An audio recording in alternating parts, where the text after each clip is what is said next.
कि किसी भी मतलब जगह के जो नागरिक हैं, रोजगार की छोड़ दो, खेती की छोड़ दो, बहू बेटियां की इज्जत का जब सवाल आ जाए ना, तब भी अगर खड़े नहीं होंगे तो उन समाजों के लिए ये बहुत गंभीर एक सवाल है उनके ऊपर जो है।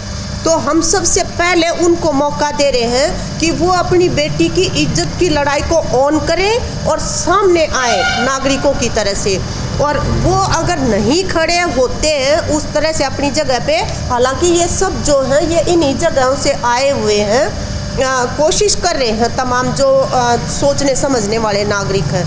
तो फिर राष्ट्रीय स्तर के ऊपर जितने भी महिला संगठन हैं, जितना भी महिला आंदोलन है, पूरा इसके साथ लामबंद करेंगे। और हम ये अपेक्षा रखते हैं कि अभी यहाँ पे जो हमारे खाप पंचायतों के और किसान संगठन, दूसरे संगठन जो इकट्ठे हुए हैं, उनसे ये आंदोलन एक बार झज्जर से मतलब स्पीड पकड़े, फिर उसके बाद देश के पूरे महिला संगठन यहाँ पे आएंगे। मैम, महिला आयोग बनाया तो इसलिए जाता है कि जो महिलाओं के अधिकारों की सुरक्षा की जाए, लेकिन महिला आयोग भी हरियाणा का मंत्री संदीप सिंह के फेवर में खड़ा हुआ दिखाई दे रहा है। इन सब चीज़ों को क्योंकि हरियाणा का मुख्यमंत्री दूसरे दिन जब ये बोल रहा है कि ये किसी लड़की ने अनर्गल आरोप लगाए हैं, तो ये जो ह्यूमन राइट्स को प्रोटेक्ट करने वाली एजेंसीज है, एक तरह से मुख्यमंत्री ने सबको सिग्नल दे दिया ना कि इसको इस मीटर में देखना है और यहाँ से बोलना है। तो स्वतंत्र एजेंसी होनी चाहिए मैम। हाँ, उनकी स्वतंत्रता अपेक्षित है। हम वो जो महिला आयोग की अध्यक्षा है उनको चेतावनी देना चाहते हैं कि ये महिला आयोग जो है, हमने जैसे ये हस्ताक्षर करवा रहे हैं, ऐसे गली मोहल्लों में हस्ताक्षर करवा के हमने महिला आयोग बनवाए थे, और इसलिए बनवाए थे कि वो महिलाओं का, गरीब बेटियों का पक्ष आके लेके आएंगे, ना कि सरकार की दलाली करेंगे। वो सरकार की दलाली करते हुए हमारी लड़की से आज तक नहीं मिली है महिला आयोग की अध्यक्ष जो है।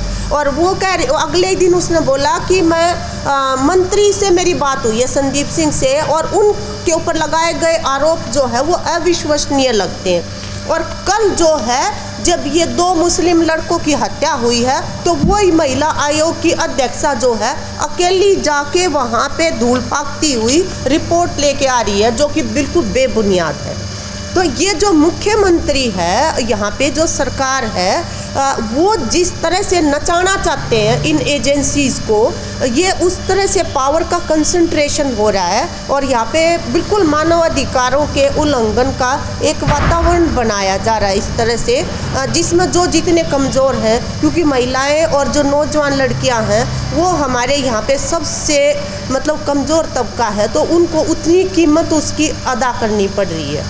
साथ साथ हम ये भी बता देना चाहते हैं कि जो न्याय की आवाज़ उठा रहे हैं, उनके प्रति जो हरियाणा पुलिस जिस तरह का रवैया कर रही है, चाहे वो सोनिया दुहन का मामला हो, चाहे वो एमडी यूनिवर्सिटी के अंदर छात्रा और छात्राओं ने जो नारे लगाए थे उनका मामला हो, और चाहे हम जो वहाँ प्रदर्शन कर रहे थे एमडी यूनिवर्सिटी के गेट के ऊपर, जिस तरह से मेल पुलिस ने सादे कपड़ों के अंदर हमारी सेक्रेटरी हमें वहाँ पे घसीटा है, ये जो सारी हरकतें कर रही है हरियाणा पुलिस, इनके लिए भी हम मांग करते हैं कि उन पुलिसकर्मियों के खिलाफ जो है वो कार्रवाई करनी चाहिए।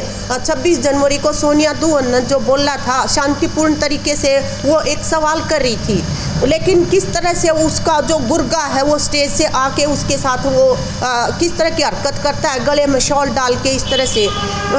एमडीयू के ऑडिटोरियम में, छात्रों का ऑडिटोरियम है वो उसके अंदर नारे क्यों नहीं लगा सकते? लड़का लड़की के ऊपर मुकदमे दर्ज कर दिए हैं।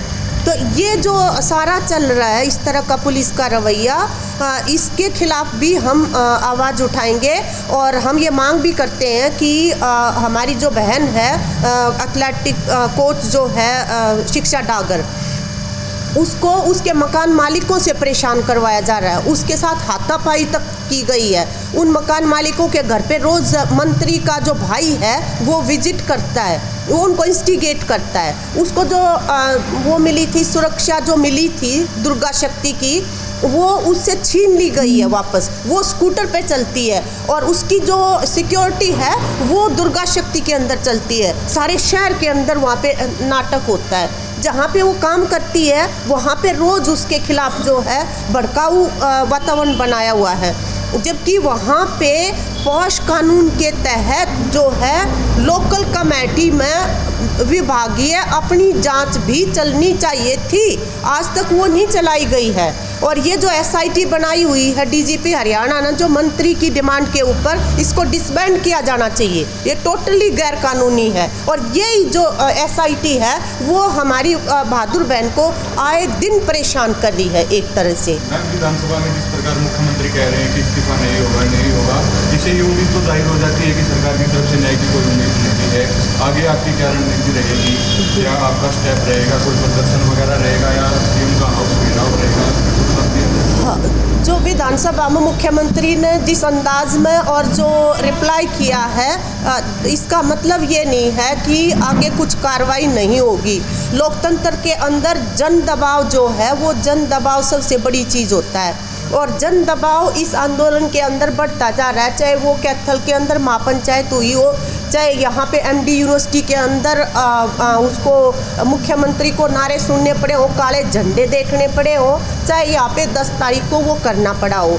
और मुख्यमंत्री को ये नहीं भूलना चाहिए कि वो मनीष ग्रोवर के बारे में भी ऐसे ही कह रहा था कि नहीं माफ़ी मांगेगा, नहीं माफ़ी मांगेगा, नहीं माफ़ी मांगेगा। अल्टीमेटली हुआ क्या? जब जन दबाव बढ़ा तो उन्होंने ये पूछ के माफ़ी मांगी कि किस जगह पे और कैसे माफ़ी मांगनी है। इससे पहले रुचिका गिरोत्रा जो है उसमें डीजीपी राठौर था, अपनी तरफ से 30 मार खा था पूरा अफसर जो है पुलिस का, वो अपराधी था एक तरह से, उसको भी जेल में जाके चक्की पीसनी पड़ी है। तो ऐसे ऐसे मुख्यमंत्री इनको संविधान और कानून जो है वो सीधा करता है, और ये सीधा होगा बिल्कुल। मैम, आपको नहीं लगता कि जो न्याय मिलने में अभी जो लगातार देरी हो रही है, न्याय मिल जाना चाहिए? परिवार भी मानसिक दबाव में है, महिला कोच भी मानसिक दबाव में है, तो जो विरोध का जो नज़रिया है उसे भी बदलने की ज़रूरत है और उसे चेक करने की ज़रूरत है।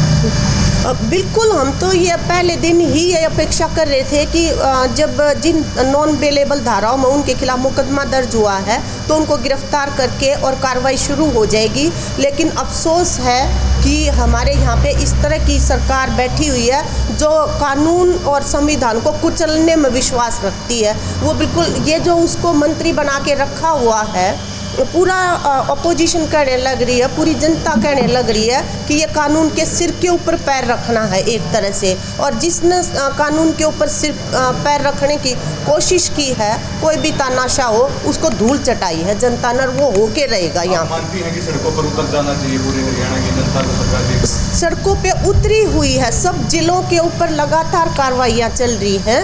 अब हम इस पूरे आंदोलन प्रदर्शन को जो है, चाहे वो कैथल के अंदर महापंचायत हुई है, चाहे हिसार के अंदर वहाँ पे प्रोटेस्ट किए गए हैं, चाहे वो सोनीपत करनाल में किए गए हैं, अब सबको इकट्ठा करके हम जो है राज्य स्तर से इस आंदोलन को आगे बढ़ाने की रणनीति पे आने वाले समय में काम करेंगे। पंचायतें काफ़ी हो चुकी थी, पहले भी हो चुकी है, लगातार अभी चल रही है, प्रदर्शन भी पूरे हरियाणा में चल रहे हैं, लेकिन इन सारी चीज़ों को लगता है शायद सरकार सीरियस ले नहीं रही है। न्याय कैसे मिलेगा? सरकार ने तो किसान आंदोलन को भी लांछित किया कि ये आतंकवादी हैं, ये ऐश करने वाले हैं, ये दारू के पियक्कड़ हैं, लेकिन वो सरकार को अंतिम रूप से करना क्या पड़ा? जिस कलम से वो कानून बनाया था उसी कलम से वो वापस लेना पड़ा संसद के अंदर। तो वो अपना इस तरह का गलत जगह पे जो बोल्ड फेस दिखाने की कोशिश कर रहे हैं, उनको जो मुंह की खानी पड़ेगी।